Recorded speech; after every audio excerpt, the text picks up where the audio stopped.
The purpose of our vigil is for the vulnerable and our elderly of all our different cultures and people. What we have going on this weekend is this fire vigil is dedicated to all of those folks. And the way that we're going to do that is a native way. The best way that we can put out there and do our very best for people that deserve it. It's just a short visit. It's not a place where congregation or rally. It's very much a place of personal reflection. So what we're asking people to do is, if they might have the tobacco, which is raw, not any chemical additives or anything like that. Maybe they've grown it, or maybe they can get it to original form. All they need is just a little bit for the palm of their hand or to wrap it in a cloth. When they're creating that, they're thinking about their loved ones, those who are ill, those who maybe can't make it here, maybe those who are far away, those who are homebound, those who have health concerns and they can't leave their homes like the fortunate few can. So that's why we're doing this fire, is for everyone, unity fire. So once that tobacco is in the hand, they're just going to come through and they're going to see a fire behind me, and it's going to be tended by a fire keeper, remembering everything, all of your thoughts, all of your concerns. If you're very happy, you know, that, hey man, I still got my grandpa. Hey, I still got my grandma. I'm happy, I want to give Thanksgiving. So you can do that with this fire too. Mark is one of our esteemed educators.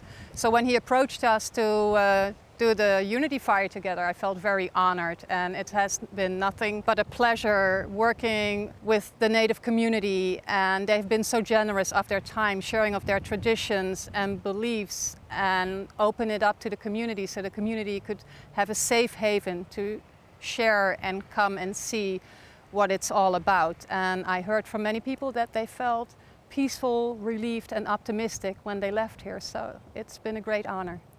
So we began our Unity Fire actually with a fire lighting ceremony and a sunrise ceremony. Every morning we've been doing tobacco and water ceremony. So as part of the water ceremony, essentially what we're doing is we're lifting that water and we face the east. That's where the new day starts. That's where new life comes from. And we say a prayer and then we sing. So the words mean, water, I love you, I am grateful for you, and I respect you.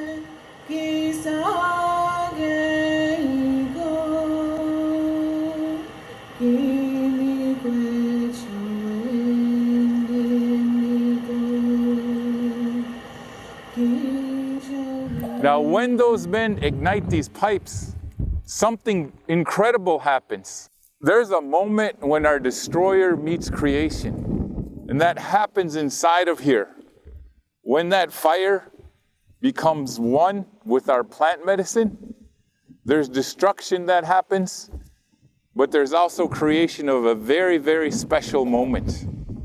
And in that very, very special moment is where a lot of us are, in our darkest times. In the things that we think that could destroy us is a moment when we can create something anew.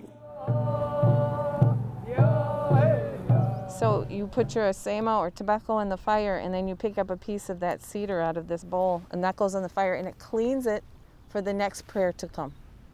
So that's what I'm doing, is preparing the cedar for the fire there. And then we'll have a bowl of cedar out for people the entire time, the 4 days that the fire is burning.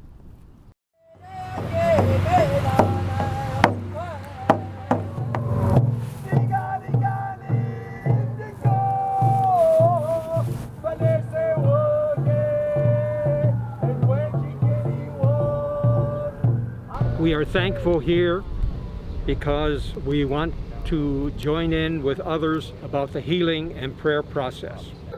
We ask you to stand with the Asian American Pacific Islander Coalition of Wisconsin in condemning racist and xenophobic acts against the Asian American community and all marginalized groups. But I'm delighted to be here to be able to share words of faith and words of tradition from the Jewish community, and to hear words of faith and words of tradition from the First Nations community. And there's so much that we share. Being part of this ceremony, it allows me to heal from something I did not have the opportunity to do. My part of the heritage, the Taino heritage, was pretty much taken from us. But I hold that very, very close to my heart.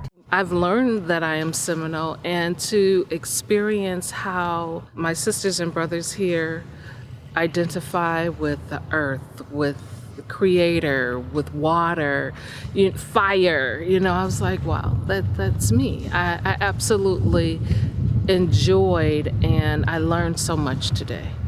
The spirit of it is needed, the healing. I think it's just at a perfect time right now for us in the city with all that's happening. It is a privilege and an honor to be here today amongst so many people who are expressing a desire for peace and unity. Partnering together with these amazing leaders to build community and connect our students so that they know one another on a fundamental basis is key to, I think, improving the world around us and making sure that the segregation of the city is reduced. And today's experience is a perfect example of that, being able to learn from others, learn different cultures, and get to know people who are like-minded. I think a part of me kind of felt that way, that am I supposed to be here? Am I not supposed to be here? But then I reflected further and I said, maybe that's the problem that we have, is that we don't have this intimacy of space. And that's what this whole vibration is about, is to embrace each and every one of us. Community needs unity and healing and hope. And together, we know that we are much stronger than we think and that we can help one another through. So this was a wonderful 4-day opportunity to prove to each of us that we could do that. We could come together from our different perspectives, share our stories, share prayer. It all goes to the same place. Those are our teachings. And so, as so often what I said during our days here, there's a moment in some of our ceremonies where some of our medicines are burned. And one of our young people asked, well, if that medicine is so beautiful and so clean and wonderful, and you sang to it to help create it, to help someone out, why is it that you would destroy it? And that, to me, kind of comes to the end of why this was done. It was because when those kinds of things come crashing down around a person, when destruction is present, sometimes, and not all the time, but sometimes creation can happen for something more beautiful.